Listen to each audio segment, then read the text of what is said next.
Сенаторката Деб Фишер од Сојузната држава Небраска вака ги објаснува некои од поплаките на републиканците во Конгресот за владата на Обама. These recent abuses of power by both the IRS and the Department of Justice. Злоупотребите на овластувањата од даночната управа и одделот за правда се најновите епизоди во вознемирувачката шема на пречекорување на овластувањата од страна на владата. Водачот на републиканското малцинство во Сенатот Мич Меконел ја обвини владата за нетранспарентност и побара неограничени права за членовите на Конгресот да ги распрашаат сите кои можеби имаат информација за случаите. Now we owe it to all Americans to get right down to the bottom of this scandal.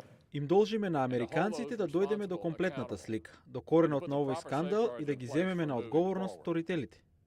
Главниот јавен обвинител Ерик Холдер кажа дека одделот за правда соработува со Федералното истражно биро во истрагата за тоа дали бил прекршен законот во постапките на даночната управа. Но во однос на другата афера, тој го бранеше конфискувањето на податоци за телефонските разговори во Associated Press во врска со наводно протекување на доверливи информации во сторија за тоа како ЦИА спречила напад на Ал-Каида во Јемен. This was a very serious leak.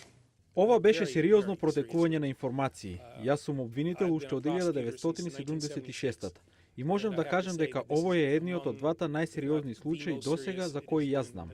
Ги стави во ризик американците и кога го велам ова, не преувеличувам. Па сепак, поборниците за граѓански права и слобода на печатот велат дека потегот може да предизвика заплашување кај новинарите и да го попречи слободниот проток на информации.